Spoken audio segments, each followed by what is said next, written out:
including a list of 66 weather modification programs going on. This week we listened to a presentation by Pauline Cantwell titled The Wildcards in Climate Change.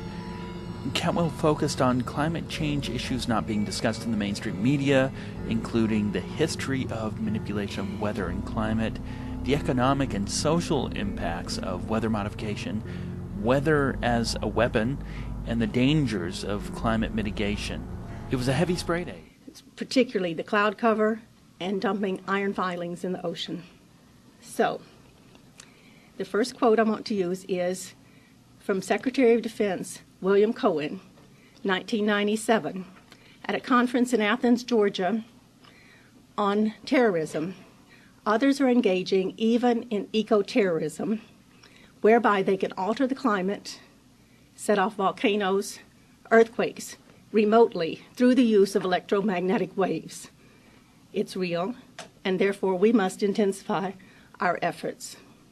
Environmental warfare is defined as the intentional modification or manipulation of the natural ecology, such as climate and weather, earth systems, such as the ionosphere, magnetosphere, tectonic plate system, which of course creates earthquakes, and or the triggering of seismic events, such as earthquakes, to cause intentional physical destruction to an intended target, geophysical, or population location as part of strategic or tactical war. There is a long history of the military's intention to undertake environmental engineering, especially to gain control of the weather. One of the first was Project SEAL, a top secret experiments conducted off New Zealand coast, a tidal wave bomb, nicknamed a tsunami bomb, 1944 and 1945, the same time the nuclear weapons were being developed. Project Cirrus, C-I-R-R-U-S, the first note to control a hurricane, ill-fated joint project by the U.S. Navy and a group of scientists from General Electric, October 13th, 1947, resulted in a hurricane making landfall near Savannah, Georgia. They quickly kind of locked up the records on that one. Artificial Cloud Nucleation Project, AEN, from 1951 through 1953. The U.S. Navy and Air Force conducted numerous and systemic cloud seeding experiments in southwestern Washington. Project Skyfire. In 1960 and 61, the U.S. Army pursued lightning suppression through experiments where millions of tiny needles were released to seed clouds. They explored the potential of using shaft to pull the teeth of a thunderstorm, launched rockets to trigger lightning discharges. The Soviet programs to create clear skies for May Day parades. This is a Soviet system. The electron cyclotron resonance heating method, now being used to alter the Earth's magnetic field in order to modify weather, create or trigger earthquakes and volcanoes, spread viruses, create the phenomenon known as electromagnetic pulse, and to modify behavior control among the populations. These weapons have a great mind control aspect.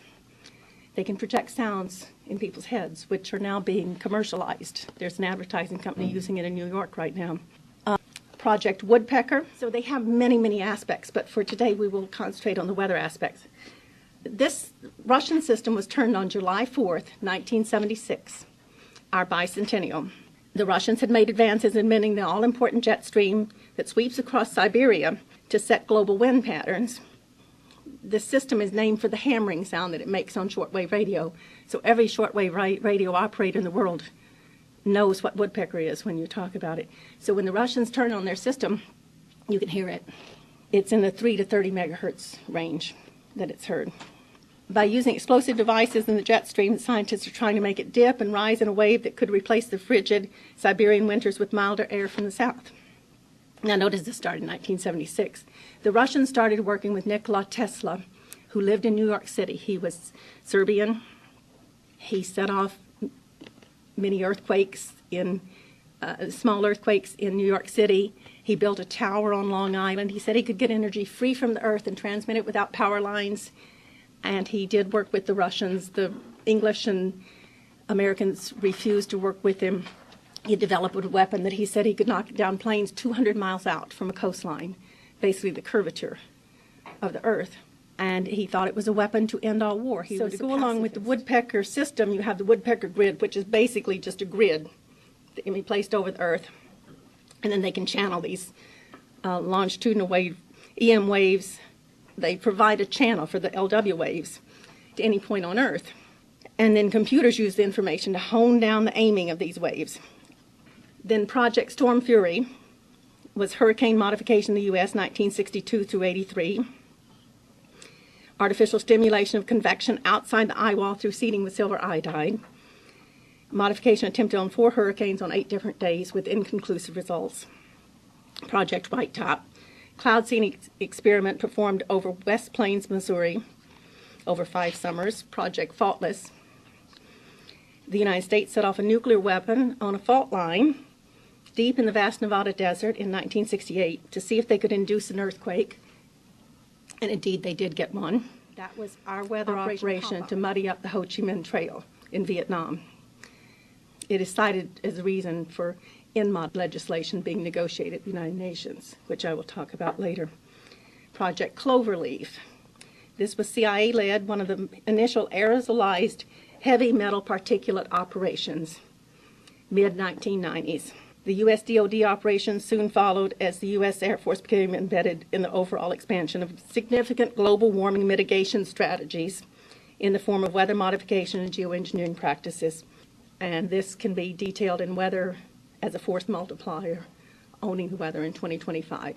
A massive Air Force document, 3,000 pages, all of which are on my website. GWIN, this is Ground Wave Emergency Network Towers, constructed in the 1980s across the United States. They're nearly 300 feet tall. They transmit bursts of low-frequency waves, and they can also emit UHF waves. Purpose is not clear on those, but many storms have been attributed to those. They had a lot of them in Wisconsin. So HARP, the one we were talking about, and I did have the picture of it that I was passing here. She has it here, passing around, but that's the High Frequency Active Auroral Research Program. It is by Gakona, Alaska. It's described as a premier ionic research facility, and it's operated jointly by the U.S. Air Force and Navy. The antennas bombard and heat the ionosphere, causing electromagnetic frequencies to bounce back to Earth, penetrating everything living and dead. They make holes in the ozone, too. It was used recently. They shot up a beam to the moon, and it came back to Earth a few weeks ago. Alaskan scientist Dr. Nick Begich describes HARP as, quote, a super powerful radio wave beam technology that lifts areas of the ionosphere, upper layer of the atmosphere, by focusing a beam and heating those areas. In August 2002, the Russian State Duma expressed concern about HARP, calling it a program to develop, quote, a qualitatively new type of weapon. In February of 1998, the European Parliament's Committee on Foreign Affairs, Security and Defense Policy held public hearings in Brussels on HARP. The committee's motion for resolution submitted to the European Parliament, quote, considers HARP, by virtue of its far-reaching impact on the environment, to be a global concern and calls for its legal, ecological, and ethical implications to be examined by an international independent body. HIPAS, HIPAS, is operated by the United States, and that is at Poker Flats, Alaska. Altitude, ultra-low frequency weapons, plasma, electromagnetic, sonic, and ultrasonic weapons, laser weapons, strategic, theater, tactical, or extraterrestrial weapons, chemical, biological, environmental, climate, or tectonic weapons, and chemtrails. The Washington Times reported March 29, 1992 on incidents of extremely low frequencies being associated with earthquakes, stating satellites and ground sensors detected mysterious radio waves or related electrical magnetic activity before major earthquakes in Southern California in 1989.